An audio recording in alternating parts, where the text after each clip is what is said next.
মৰমৰ ছাত্ৰ ছাত্ৰীসকল, তোমালোকৰ প্ৰিয় চেনেল ইংলিছ লাৰ্ণিং আছামলৈ মই তোমালোকক স্বাগতম জনাই আজি মই তোমালোকৰ বাবে আজি অনুষ্ঠিত হোৱা first unit test 2025 subject social science class 10ৰ কুৱেশ্যন পেপাৰ এখন সলিউশ্যন কৰি দিব ওলাইছোঁ।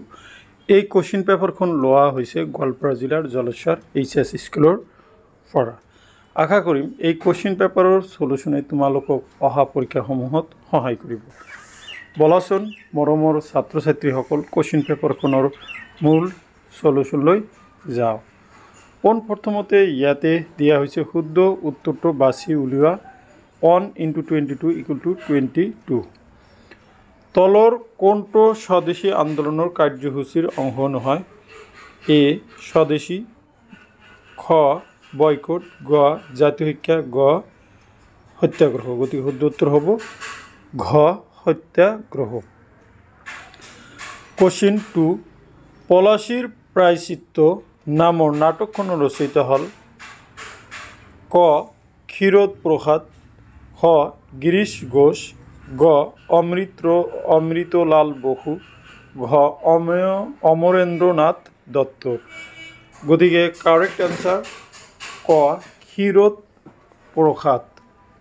3 নম্বৰ, বংগবাসীয়ে জাতীয় শোক দিৱস পালন কৰিছিল ক 1903 চনৰ 16 অক্টোবৰ, খ 1905 চনৰ 16 অক্টোবৰ, গ 1903 চনৰ 16 ছেপ্টেম্বৰ, ঘ 1905 চনৰ 16 নৱেম্বৰ।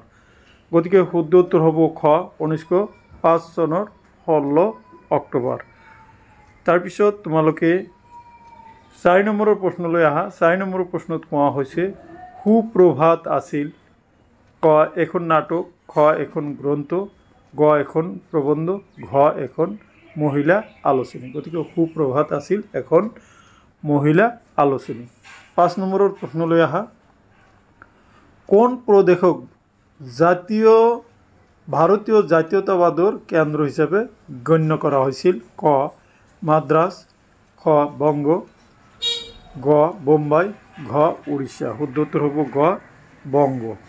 এতিয়া 6 নম্বৰৰ প্ৰশ্নলৈ আহা। 6 নম্বৰত কৈছে ব্ৰিটিছ সংসদে কেতিয়া ভাৰত স্বাধীনতা আইনৰ অনুমোদন জনাইছিল? ক মাৰ্চ 1947, খ জুন 1947, গ জুলাই 1947, ঘ আগষ্ট 1947। গতিকে শুদ্ধ উত্তৰ হ'ব গ জুলাই 1947। এতিয়া 7 নম্বৰৰ প্ৰশ্নলৈ আহা। 7 নম্বৰৰ প্ৰশ্নত কোৱা হৈছে কোনটো আন্দোলনৰ সময়ছোৱা গান্ধীজীয়ে কৰিম কিম্বা মৰিম শ্লোগানটো দিছিল? ক ভাৰত ত্যাগ আন্দোলনত, খ আইন অমান্য আন্দোলনত, গ অসহযোগ আন্দোলনত, ঘ খিলাফত আন্দোলনত। গতিকে শুদ্ধ উত্তৰ হ'ব ক ভাৰত ত্যাগ আন্দোলনত। এতিয়া 4 নম্বৰৰ প্ৰশ্নলৈ আহা। 4 নম্বৰৰ প্ৰশ্নত কোৱা হৈছে প্ৰত্যক্ষ দাবী দিৱস কোন তাৰিখে পালন কৰা হৈছিল? ক 16 আগষ্ট 1946, খ 16 ছেপ্টেম্বৰ 1946, গ 16 অক্টোবৰ 1946, ঘ 16 নৱেম্বৰ 1946। শুদ্ধ উত্তৰ হ'ব ক 16 আগষ্ট 1946। 9, সত্যাগ্ৰহৰ কৌশল গান্ধীজীয়ে কোন দেশত পোনপ্ৰথমে প্ৰয়োগ কৰিছিল? ইয়াতে দিয়া হৈছে দেখা। ক ভাৰতবৰ্ষত, খ দক্ষিণ আফ্ৰিকাত, গ ইংলেণ্ডত, আৰু ঘ আমেৰিকাত। শুদ্ধ উত্তৰ হ'ব খ দক্ষিণ আফ্ৰিকাত।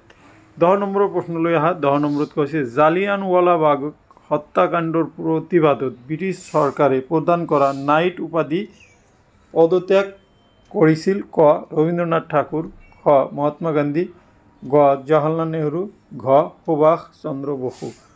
গতিকে শুদ্ধ উত্তৰ হ'ব ক ৰবীন্দ্ৰনাথ ঠাকুৰ। 11 নম্বৰ তলৰ কোনটো অজীৱ সম্পদ? ক বায়ু, খ গছ গছনি, গ জীৱ জন্তু, ঘ ভেঁকুৰ। শুদ্ধ উত্তৰ হ'ব ক বায়ু। বায়ু হ'ল অজীৱীয় সম্পদ। 12 নম্বৰৰ প্ৰশ্নলৈ আহা। 12 নম্বৰত কোৱা হৈছে তলৰ কোনটো বিলুপ্ত প্ৰায় প্ৰাণী? ক এশিঙীয়া গড়, খ জিৰাফ, গ বৰটোকোলা, ঘ মিথুন। শুদ্ধ উত্তর হব গ বরটকলা। 13 তলর কোনটো তৃতীয় বৃত্তির অন্তর্ভুক্ত নহয়? ক প্রচার মাধ্যম, খ পরিবহন, গ যোগাযোগ, ঘ পৰ্যটন। শুদ্ধ উত্তৰ হ'ব ক প্ৰচাৰ মাধ্যম। এইখিনিতে মই তোমালোকক জনাব পাই সুখী হৈছোঁ যে আজি মই তোমালোকৰ আগত HS ছেকেণ্ড ইয়াৰৰ এটা ভিডিঅ' আপলোড কৰিছোঁ। গতিকে যিসকল মৰমৰ ছাত্ৰ ছাত্ৰী HS ছেকেণ্ড ইয়াৰৰ আছা, তোমালোকে আজি মই আপলোড কৰা ছেকেণ্ড ইয়াৰৰ পলিটিকেল ছায়েন্সৰ চেপ্টাৰ 1ৰ MCQখিনি আলোচনা কৰিছোঁ। সেইখিনি তোমালোকে নিশ্চয় চাবা বুলি আশা ৰাখিলোঁ। 14 নম্বৰ তলৰ কোনটো সম্পদৰ ক্ষেত্ৰত প্ৰযোজ্য নহয়? ক হস্তান্তৰ কৰিব নোৱাৰি, বজাৰ মূল্য নাই, গ মানৱ জাতিৰ কল্যাণ হয়, ঘ উপকাৰ আৰু অপকাৰ হয়। উত্তৰ ঘ। 15 তলৰ কোনটো গ্ৰীণ হাউচ গেছ নহয়? ক কাৰ্বন ডাই অক্সাইড, খ মিথেন, গ জলীয় বাষ্প, ঘ আৰ্গন। গতিকে শুদ্ধ উত্তৰ হ'ব ঘ আৰ্গন। 16 নম্বৰৰ প্ৰশ্নলৈ আহা। 16 নম্বৰত কোৱা হৈছে তলৰ কোনটো সম্পদৰ বৈশিষ্ট্য নহয়? ক উপযোগিতা, খ পৰ্যাপ্ততা, গ কাৰ্যকাৰিতা, ঘ পৰিৱৰ্তনশীলতা। শুদ্ধ উত্তৰ হ'ব খ পৰ্যাপ্ততা। 17 এচিড বৰষুণ সাধাৰণতে সৃষ্টি হয়? ক ঔদ্যোগিক অঞ্চলত, খ মেৰু অঞ্চলত, গ অৰণ্য অঞ্চলত, ঘ ঘাঁহনি অঞ্চলত। শুদ্ধ উত্তৰ হ'ব ক ঔদ্যোগিক অঞ্চলত। 18 নম্বৰৰ প্ৰশ্নলৈ আহা। 18 নম্বৰত কোৱা হৈছে মৰুকৰণৰ দ্বাৰা অধিক ভূমি ক্ষতিগ্ৰস্ত হোৱা মহাদেশখন হ'ল? ক আফ্ৰিকা, খ এছিয়া, গ উত্তৰ আমেৰিকা, ঘ দক্ষিণ আমেৰিকা। শুদ্ধ উত্তৰ হ'ব ঘ দক্ষিণ আমেৰিকা। 19 নম্বৰ তলৰ কোনটো পৰিৱেশৰ স্থানীয় সমস্যা? ক ভূমি প্ৰদূষণ, খ ব্ৰহ্মপুত্ৰ বানপানীৰ সমস্যা, গ পাহাৰৰ ভূমি স্খলন, ঘ গোলকীয় উত্তাপ বৃদ্ধি। শুদ্ধ উত্তৰ হ'ব গ পাহাৰৰ ভূমি স্খলন। ভাৰতীয় সংবিধানৰ কোনটো অনুচ্ছেদত আমি ৰাজ্যসংঘ শব্দটো পাওঁ? ক 1 নং অনুচ্ছেদ, খ 11 নং অনুচ্ছেদ, গ 22 নং অনুচ্ছেদ, ঘ 42 নং অনুচ্ছেদ। শুদ্ধ উত্তৰ হ'ব ক 1 নং অনুচ্ছেদ। 21 কেতিয়া সৰকাৰীয়া আয়োগ গঠন কৰা হৈছিল? ক 1942-82, খ 1983, গ 1984, ঘ 1985। শুদ্ধ উত্তৰ হ'ব খ 1983। লাষ্ট MCQ লৈ আহা। লাষ্ট MCQটো হ'ল 22 নম্বৰ। 22 নম্বৰত কোৱা হৈছে মুদ্ৰাৰ ক্ৰম বিকাশৰ প্ৰথম পৰ্যায় বুলি কোৱা হয়? ক ধাতু মুদ্ৰা, খ বিনিময় প্ৰথা, গ কাগজী মুদ্ৰা, ঘ অমুদ্ৰিত ধাতু মান। শুদ্ধ উত্তৰ হ'ব খ বিনিময় প্ৰথা। এইখিনি আছিলে এইখন ডিষ্ট্ৰিক্টৰ বিদ্যালয়ে অনুষ্ঠিত কৰা 22টা MCQ আৰু তাৰ সমাধান। এতিয়া মই তোমালোকৰ আগত 2 মূল্যাংকৰ 23ৰ পৰা প্ৰশ্নসমূহ মাতি যাম, তোমালোকে চাই যোৱা। 23 নম্বৰত দিছে বংগ বিভাজনৰ অন্তৰ্নিহিত উদ্দেশ্য কি আছিল? চমুকৈ লিখা। 4 নম্বৰ 1920-22 চনত গান্ধীজীৰ কিয় অসহযোগ আন্দোলন আৰম্ভ কৰিছিল আৰু ইয়াৰ কাৰ্যসূচী কি আছিল? 5 নম্বৰ দিছে। 25 নম্বৰ অৰ্থনৈতিক ভূগোল কাক বোলে? ইয়াৰ 2টা শাখাৰ নাম উল্লেখ কৰা। তাৰপিছত 26 নম্বৰ সম্পদ পৰিৱৰ্তনশীল ব্যাখ্যা কৰা। 27 প্ৰদূষণ কাক বোলে? বায়ু প্ৰদূষণৰ 2টা প্ৰাকৃতিক কাৰণ উল্লেখ কৰা।